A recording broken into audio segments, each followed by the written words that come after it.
once again, welcome everybody. I think it goes without saying, you know everybody at the head table, and I think it goes without saying, since you're here to ask them questions, why don't we take questions? So, what do we got? And again, please raise your hand. We'll pass the mic to you. Corey. Hi, guys. Hi. Just first off the bat here, any upcoming staff changes to the coaching staff or anything like that moving forward, or is everything fairly static on that end? I think we had a great year, staff-wise, on the field, whatnot. So as of right now, everybody will be back and excited to work with our group. We have a really good mix in our group between some guys with a lot of experience, Perry and Manny, to our younger coaches, and seeing how they've grown. And I've said it throughout the season. I've learned a ton from those guys, all of them, the older guys, the younger guys, and everybody in between. And we've got a good thing going right now, and no reason to shake it up at all. So love the group, and like I said, we continue to grow together, and we got work to do yet. It's Tony.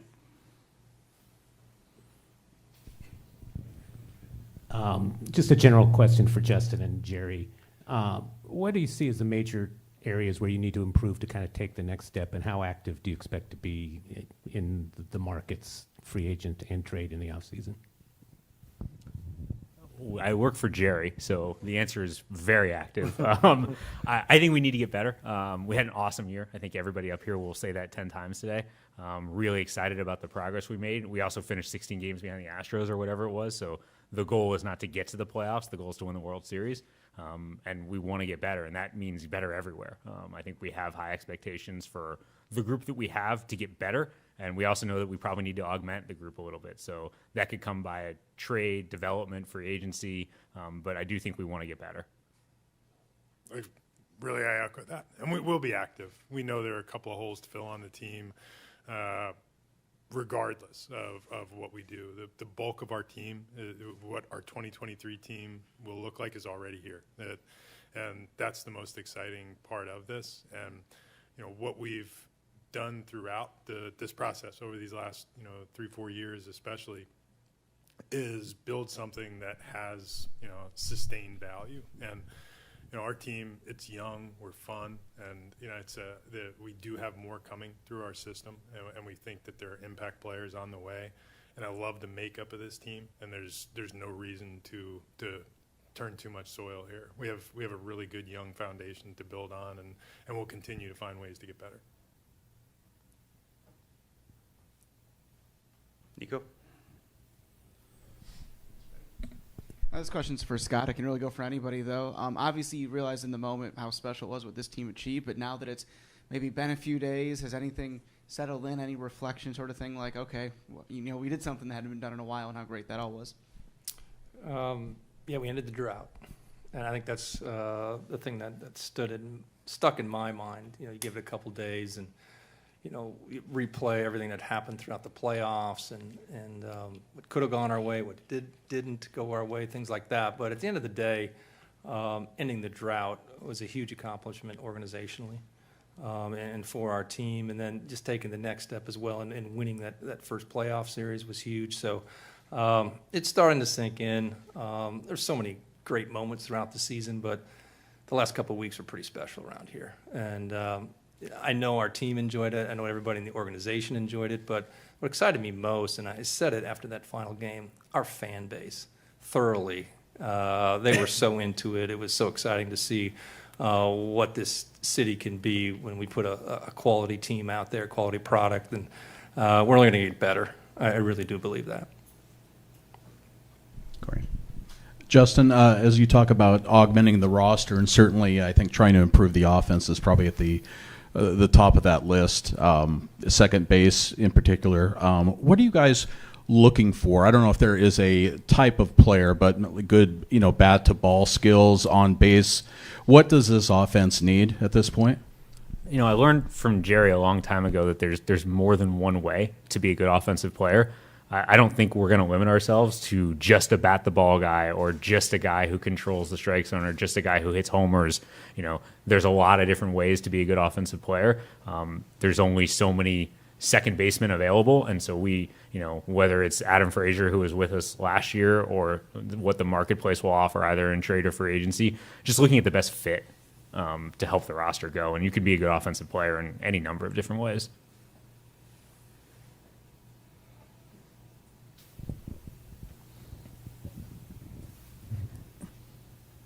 Sorry, Larry.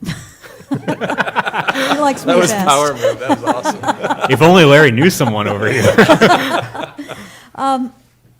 He had a couple guys in the season with injuries. Do we have an update on what Cal he was going to see a specialist and others who perhaps are facing some off seasons of rehab, perhaps surgery? What is your injury list right now in the off season? Yeah, I think one will certainly resolve some recent drama.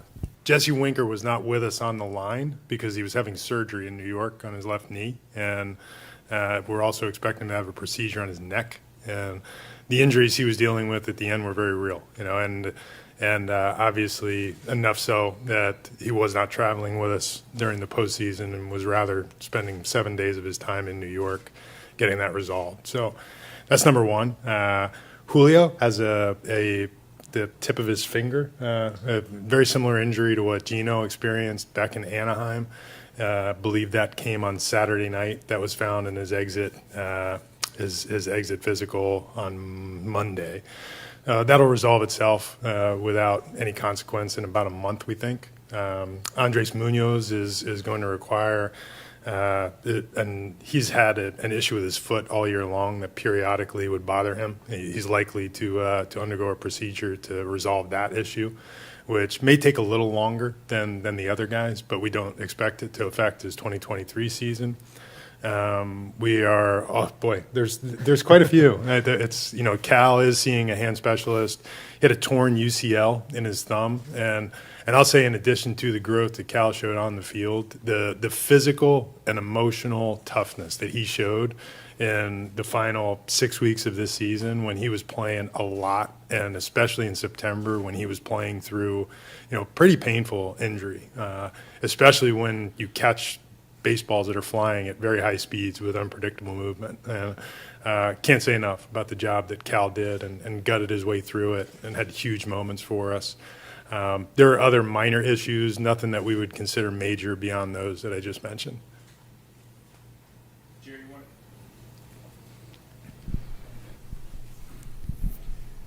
Jerry, when it comes to Jesse and his knee, how much did that play into his struggles potentially this year then, given his outfield struggles and at the plate as well, just his ability to move? How long was it a factor for him? I think it was a factor all year long, and the combination of the knee and the neck, impossible for me to tell you, how that affected him, especially since that was really the only version of Jesse we've known or seen.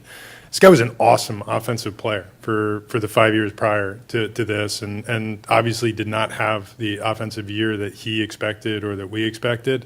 But, like is the case around baseball, that's going to return. He's 28 years old. There's no reason he stopped being the type of player he's always been. He's battled through some injuries, and I think it's unfortunate that this happened in his first year in Seattle, and that it left people with questions as to what his real skill set is. Because Jesse's a good player, and he's always been a good player, and I'm sure he's going to rebound and be a good player, and that's. Justin and I have talked about it frequently in the last handful of weeks. It's illogical to believe that this would be a stopping point for Jesse's career. I think he'll go and get himself healthy and come back and return to the player that he's always been, is my general take on it. This is for Scott Servais. I was just curious, with what's been said lately with the Jesse Winker situation, can you describe his work ethic and what he's done for the team throughout this season, and how you guys feel about him going forward? Yeah, no, it's a topic of discussion around town for whatever reason. But, Wink didn't have the year that he was thought he could have or was going to have. Going back to spring training, we made the trade, getting to know he and Gino, the makeup of the players, and I thought they were both great fits, in our clubhouse. This season got going. I thought early on for Wink had a lot of bad luck. Hit some balls that were, typically maybe in the park he was used to playing in, maybe when it went over the fence, and here they got caught right at the fence. And like any player, you're going to grind. Why isn't this happening? I got to maybe swing a little harder, do something a little bit different. And a number of meetings throughout the course of the year with him. to try to, get him going, pump him up, do what you got to do as a manager or coach. And, there would be signs that he looked like he was coming out of it. I thought he had some big moments for us. I think that the first series we went into New York against the Mets, he played very well there. Certainly was right in the middle of everything in Anaheim when we had the little brawl over there. So, as the season went on, I think, he was frustrated. I felt that he was frustrated because he knows how good a player he is. He's frustrated he wasn't helping us more because he knows that this is what I do. I can really hit and be an offensive force, and it wasn't happening for him. So, there's times where, you feel bad for guys, where I was at because I know what he's capable of. I know how frustrated he is. He wants to help the team and try to do it in a number of different ways. It didn't happen. He didn't have a typical Wink year. And like Jerry said earlier, there's no reason at all he won't come back and have a really good year next year going forward. There's no reason at all. When you have that kind of track record in this league, it's not just going to fall off the map. So the big thing is he's got to get healthy, get the knee taken care of. The neck issue is a real issue. It's something that has gotten worse over the course of the year. It crept up at a very inopportune time for him, right at the end here. And, getting taken care of that and getting forward, getting on to next year is the most important thing for him and for us right now. Hey, Jerry.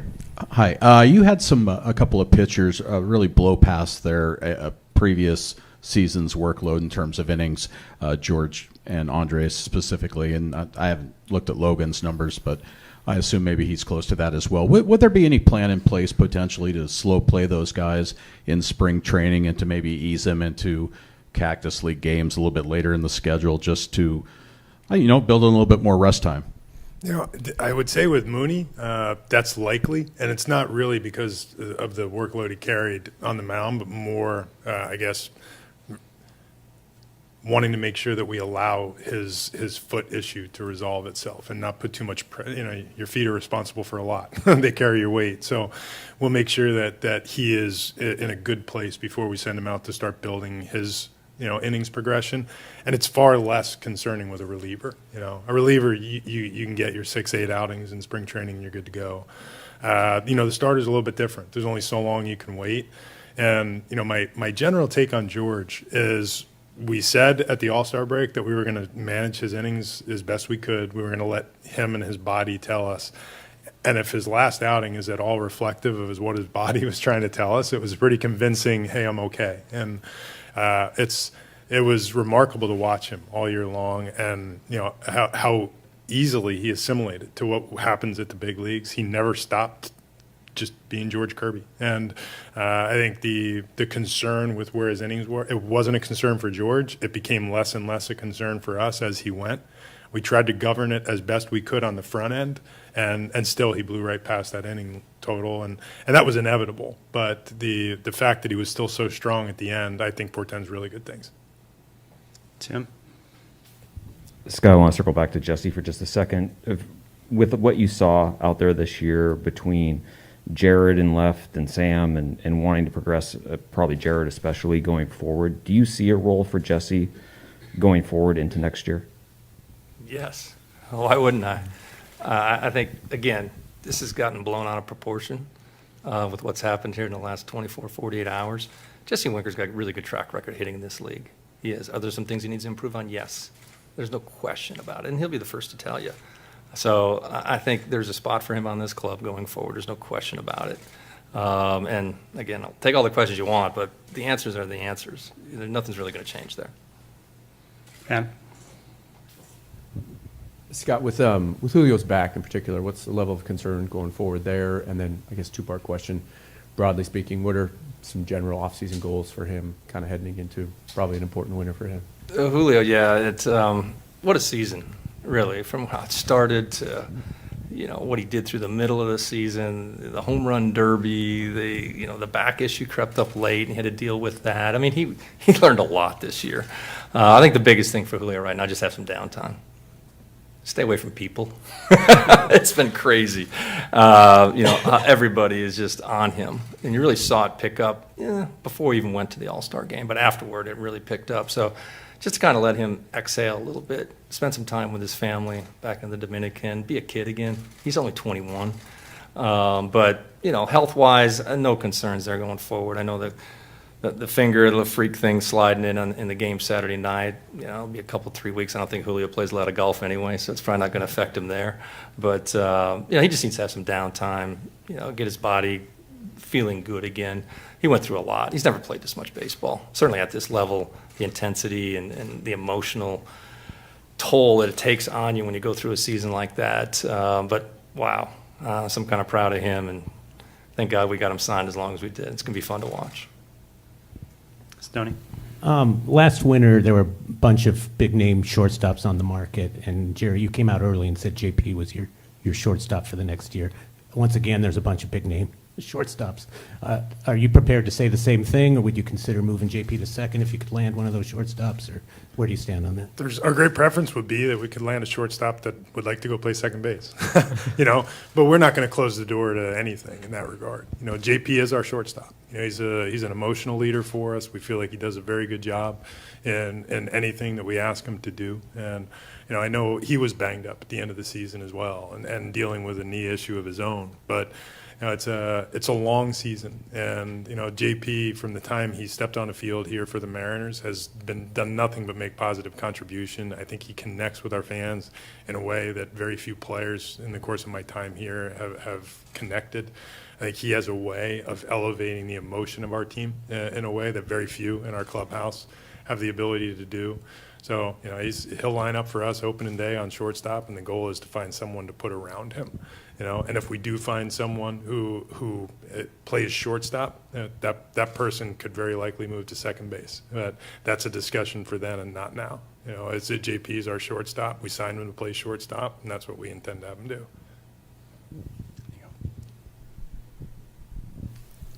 This actually can go for anybody who wants to take it.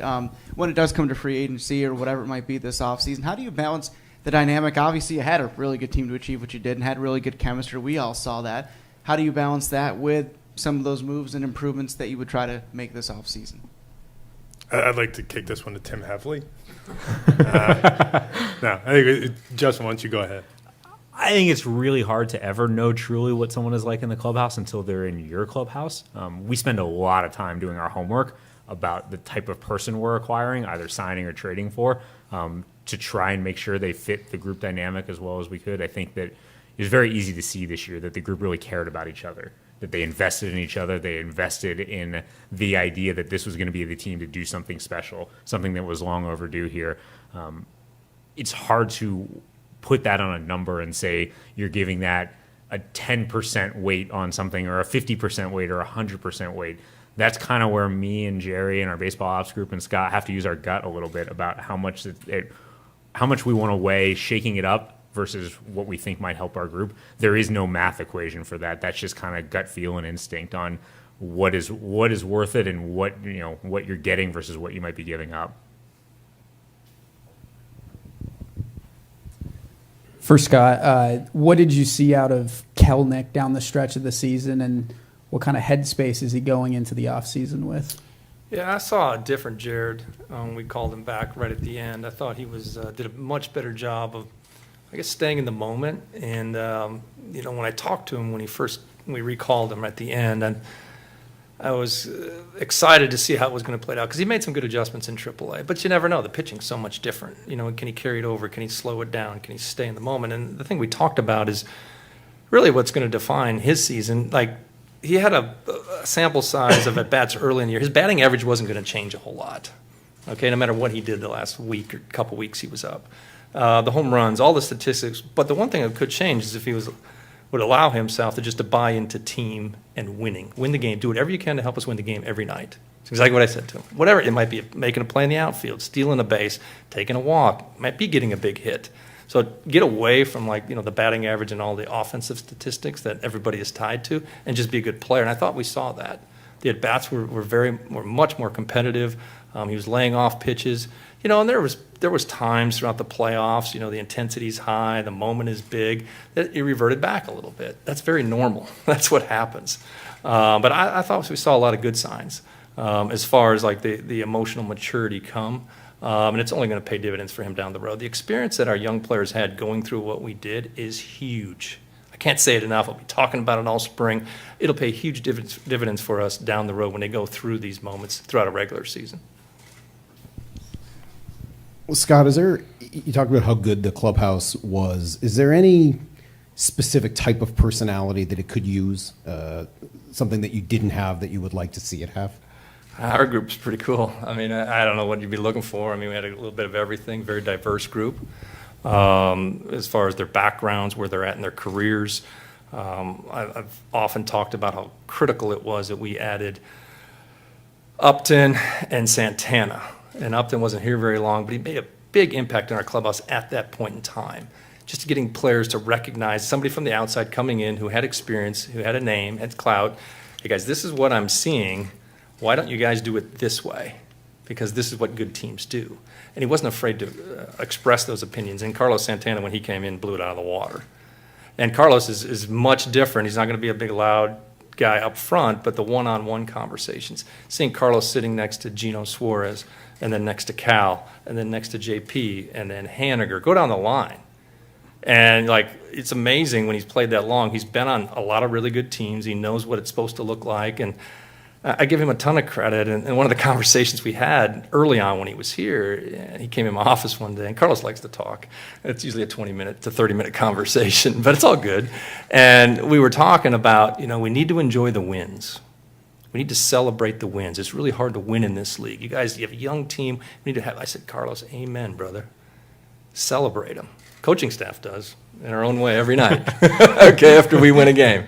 I said, and he took it and he ran with it, and it just created a different atmosphere around our group that in the clubhouse every night before everybody went and did their treatment, get their ice, get something to eat, they all group up together and they had a little fun. And it carried on, and it started to build something. Then you saw it play out on the field. I don't know what they're doing, that circle dance thing they do after the game.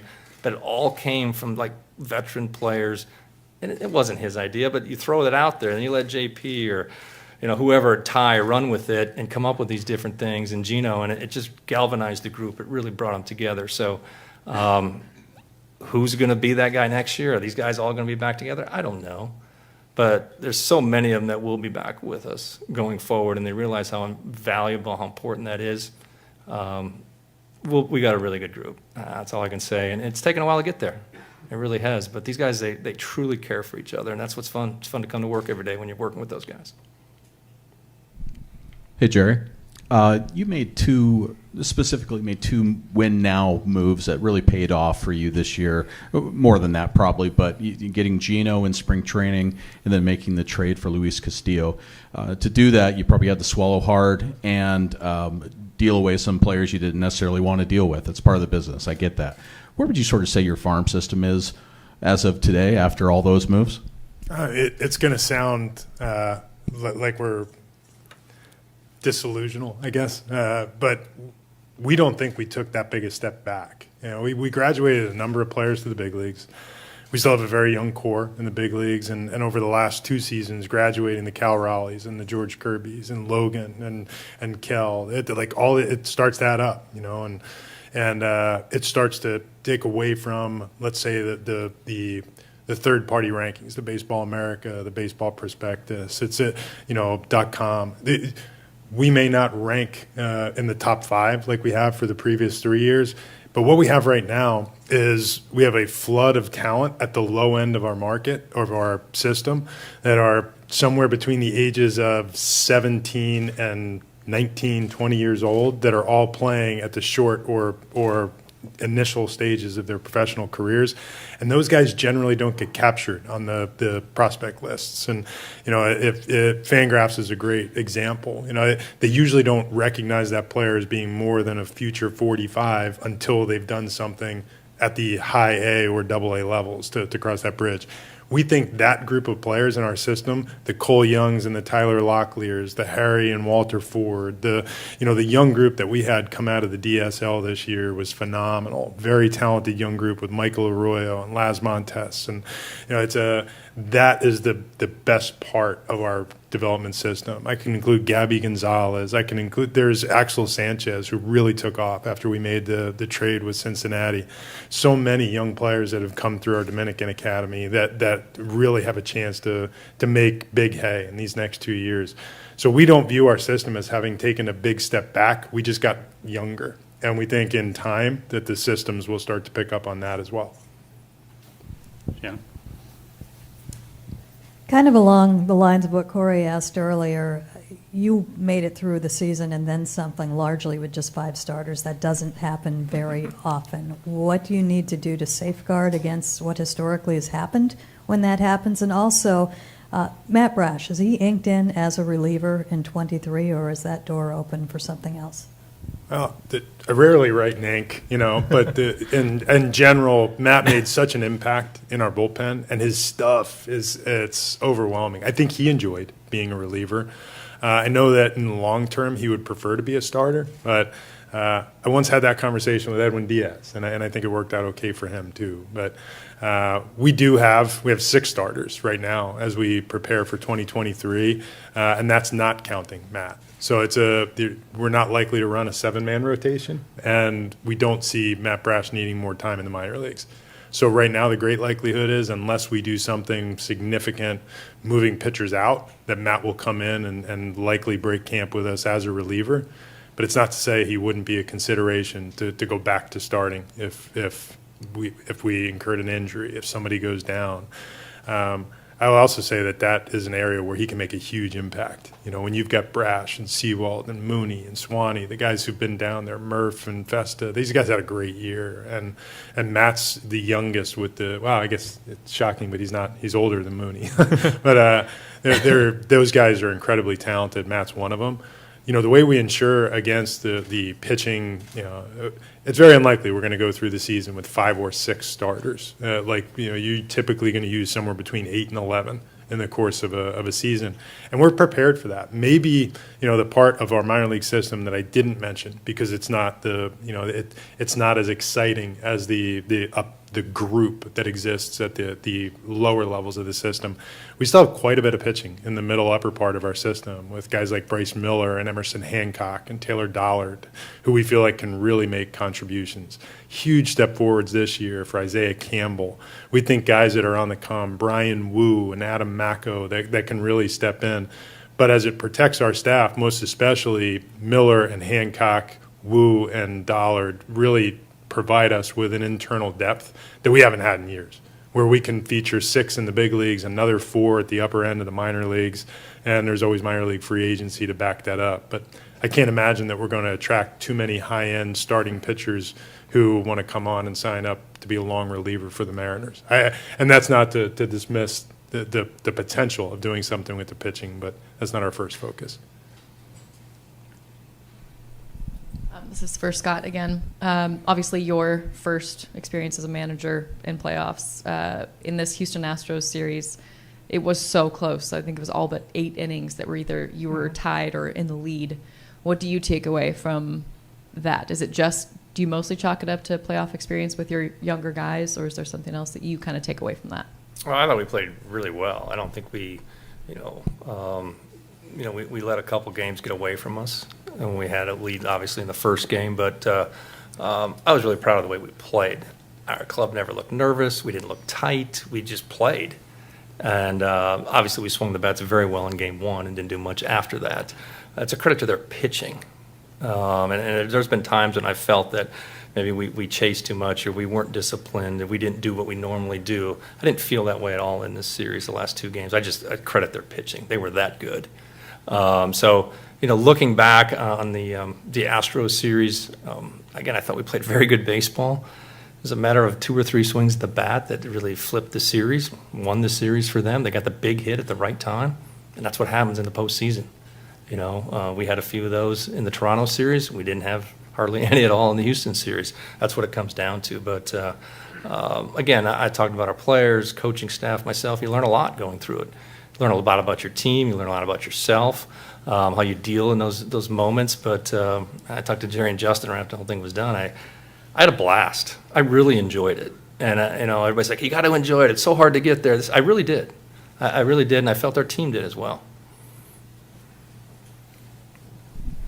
Hey, Justin, you guys assembled a roster coming out of spring training that in many ways, at least in terms of the bench, kind of looked like a National League team a little bit. You had some speed. You had some guys that you used a lot, kind of the old the American League bench model where a guy would get an at-bat every 2 weeks. You guys weren't like that at all. I wonder if you could talk about just how important that versatility is in the interchangeable pieces. And in a perfect world, do you think you guys would go back to rotating guys through the DH spot again? Yeah, I probably not going to say it in the best way, but Dylan Moore and Sam Haggerty saved our butts. Like, those guys were awesome.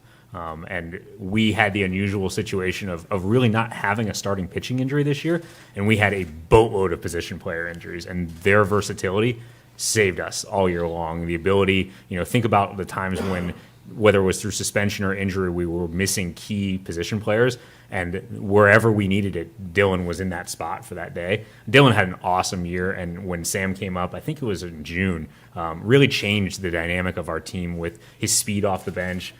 What he did versus left-handed pitching this year really created a new dynamic for us. The number of clutch hits he got as we started to get rolling and won 14 games in a row and really changed the way the trajectory of our season. I would anticipate that our great preference would be to continue to rotate players and use our bench. There's a 13 pitcher rule now, so you have to have 13 position players, and the ability to give guys off days and to match up. You can create advantage with a 13-man position player bench or group, and I think that those two guys really exemplified a lot of the positives that came from that. They were awesome.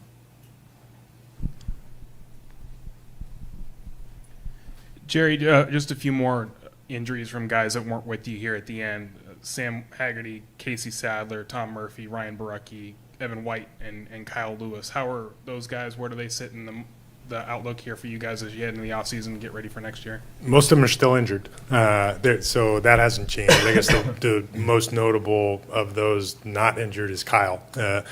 So he finished playing healthy. He was down with our taxi squad in Arizona, and we'll see him in the spring, and hopefully we see the dynamic version of Kyle Lewis we saw in 2020. And we saw at points in time in 2022.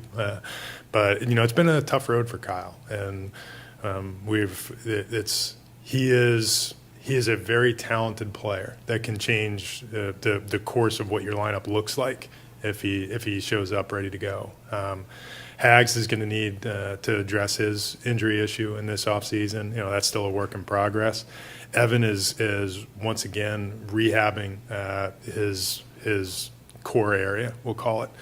And, that's likely to take him into mid-November. There's no extra procedure. He's just had a heck of a time trying to come back from this past surgery. And when Evan was on the field in the second half of this year, he was spectacular. We saw all of the skills that you could possibly want to see. And Evan truly is a five-tool player that we just need him to get healthy. And we're not quite there yet, and he's going to continue to rehab through. Barucki ended the season injured. It's just going to be a rest and rehab situation for Ryan. Casey has already been rehabbing and is in the same situation as he's ever been. So it's a long off season. We'll see where things go with all of them, but hopefully that's enough of an update on their physical health. And Murph was here with us through the finish, and obviously it was a big loss for us to lose Murph early in the season, and not just because of what he does on the field. He does a lot of really good things in our clubhouse and away from the field. So it was good to have him back at the end, and a fully healthy Tom Murphy makes us a even more dynamic team behind the plate than I feel like we are now. Stoney? So, Scott, you extolled the virtues of Carlos Santana. He seemed to like it here. Is there a chance of bringing him back for next year? I don't deal with free agency, Larry. The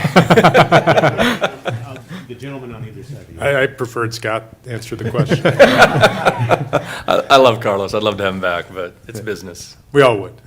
Carlos, awesome leader, wonderful guy, and it would have to be the right mix for us and the players on the roster because there's only so many ways you can rotate. Ty France is our first baseman, and Carlos does a very nice job of filling in at first base when Ty is not there, and he was one of those players that really saved our butt as well in midsummer, clutch homers and picked up for Ty when he was out.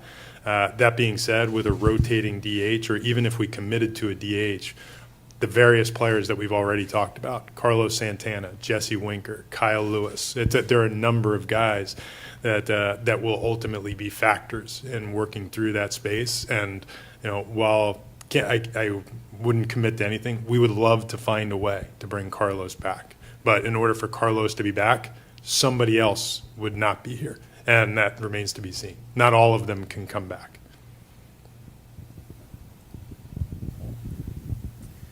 For Scott, I know the expectations for George and Julio were high in their rookie seasons, but I'd guess they exceeded those.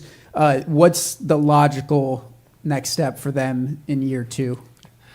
Great question. I think, with Julio, sky's the limit. I think both those guys, really. The ceiling is so high, but it's not often you just jump on the scene of Major League Baseball and make a big impact as they did. And with George, the whole year, but especially, down the stretch on the biggest stage in the playoffs. So I think those guys, will look back on this season, and they still got room for growth. You guys, people get tired of me saying it doesn't matter, get better. It really is the answer to everything. We had a heck of a year. Those guys had a heck of a year. We get to spring training, guess what I'm going to say to them? Doesn't matter, get better. And I think that's what all great players do. They focus on getting better. And I don't care if they've been in the league for 10, 12, 15 years. The great players I can get 1% better. I joke with Gino Suarez all year long. There's a handshake before the game start. Good vibe only, then we pulled up a finger, 1%. I'm going to try to get 1% better today, Scott. With Gino, it worked. You know what I mean? But that's really, there's plenty of room for growth with those guys. The more experience they get, it really comes down at this level, how quickly can they make adjustments? George makes them extremely quick, as quick as any young pitcher I've ever seen. And Julio, we saw him get in stretches where, he's thinking the game, he's out ahead of the game. There's other times it does go a little bit fast for him. It's still as talented as he is. So, can they get better? Yes. Will they get better? The way they work at it, there's no question they're going to get better. You guys didn't think you're going to get out of here without a Mitch Haniger question, did you? I don't know. Justin? No, just what he's meant in terms of in the clubhouse and, on the field, and go back to that 2018, whatever, 6-WAR season that he had was just fabulous. He's going to be a free agent. I think he's expressed his interest in coming back. Where do you guys kind of sit with Mitch?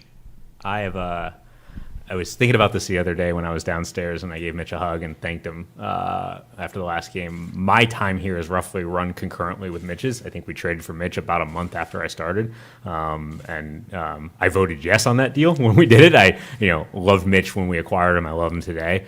I probably text or talk to his agent more than any other throughout the last couple of years, up to and including during the playoffs. I think everyone would like to see us find a way to find common ground with Mitch, but it's players work a long time to get to free agency. It's really hard to get 6 years of service to get there. And I know Mitch, as much as he wants to be here, also wants to gauge what else is out there. So we'll keep talking. We have a number of times over the years. I have a great relationship with Adam as Mitch's agent, as does Jerry. And we'll just keep talking. I think that's the best answer I can give you because we do love what he brings to the table. And I think everyone in our group would identify Mitch as the guy who prepares himself for the moment as much as anybody, and that is a positive cultural thing that really has value, and we'll weigh that as we get in the off season. Anything else? Yeah. To be a little bit blunt, Seattle can be a difficult place to attract free agents. It's far, maybe not in the same media landscape as some other clubs. But when you look at, from an outsider's perspective, like what baseball saw happen in Seattle this year, how attractive do you think Seattle is as a free agent landing spot? We ended the drought. We're much more attractive now than we used to be. We have Julio. And we have Julio. I think, these guys can answer. For me, looking at different players around the league, and you get a vibe from players.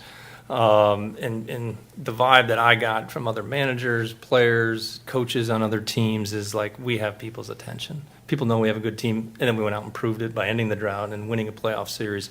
So, people understand that, and how we play, I think players want to have fun. At the end of the day, they all want to get paid. I get it, and take care of their families. It's a business, but they want to enjoy what they're doing because it's a bunch of grown-up kids really just playing a game. And I think that's how our team plays. So I think there's a lot of things that are attractive there, and the fact that our fan base showed up the way they did, the way our ownership group has stepped up recently and extending guys with contracts. Like, it's all coming together at the right time. So I think it's a super attractive place. Yes, we do have some longer flights. Yes, we do have rain once in a while, but we've got a roof. You know, we've got a lot of things covered here. And the biggest thing is we got good players. We're going to continue to win and be in the playoffs on a consistent basis. You know, a good ownership group. I think it all lines up. Tim? With Kyle's, you mentioned Kyle Lewis a few minutes ago. I guess with the knee, can he play the outfield regularly anymore, or is he pretty much a DH option moving forward because of his health? That's something we just have to determine, and I can't really pin it to his health. We feel like he's coming into next season presumably healthy, and we'll take it from there. I can't tell you what that looks like in terms of number of days in the outfield, number of days at DH. Ideally, for us, it's a 4-man group, and in some cases with Demo and Ags out there, it turns into a 6-man group. But that combination of players that roll through your 3 outfield spots and your DH that's part of what makes our team fun and what makes it feel like every single one of those guys contributes every day. And I think that's the thing that separates our team from a lot in the league, is that whether you're the star of the team, to the extent that we have one, or you are the 26th man on the roster, every one of those guys in a moment can be identified as a driver for our team. Whether it was our super utility players or the guy that was hitting leadoff every night. And we want to keep that mentality. That type of team mentality. Corey referenced it earlier as a National League bench. Scott and I have talked about this for years. We like playing baseball that way. We like teams that have that kind of, that kind of athletic speed, energy, that feel, and that goes away if you become static and one player plays left field and one player DHs. And now if that one player is a superstar, different story. But if they are just contributing players who do different things and create different dynamics on your team, that's what we're hoping for. How much Kyle can play a part in that? We'll start to answer that question sometime in February. You guys brought Cade Marlowe up to be a part of the taxi squad here at the end. What do you think he ultimately took away from that experience? How do you see him factoring into things as you guys head into camp next year? Can he maybe factor into your club next year? I would love for that to have been my first couple of weeks of exposure to the big leagues. I got 4,500 fans in old Cleveland Municipal Stadium on a losing team. But Cade is a multi-talented player. Great makeup is the first thing that comes to mind, which is part of the reason why we chose him to be our backup in that category with the outfield. He can play all 3 outfield spots. He can run. He's a good base stealer. He can defend, and including in center field. He's got power, and he controls the strike zone. We think he's got the upside potential to be an everyday guy. He's also a little older for a prospect that's come through the system. Cade was a senior sign who was maybe one of those most affected in his progression by COVID and the lost season there. And he's made up for it every step. From the moment he stepped on the field for us in the minor leagues, he's blown it up. He blew it up in Everett. He blew it up in short season. He blew it up in full season. And he went out in a ballpark that is really tough to hit in at Dickey Stevens in Arkansas. And the second half of his season was phenomenal and did things that we just haven't had guys do. And I think he went from a curiosity in his early days as a later round pick who was really performing well as an older prospect at the lower levels to making himself a legitimate prospect, and as you can see, to putting himself at the doorstep of playing in the big leagues. And he has the ideal skill set to enter the big leagues as an extra outfielder and work his way into playing time because he can play all the spots and he can run. Anything else? Thank you, everyone. Appreciate it. Thank you, Jerry. Thanks, Scott. Thanks, Justin.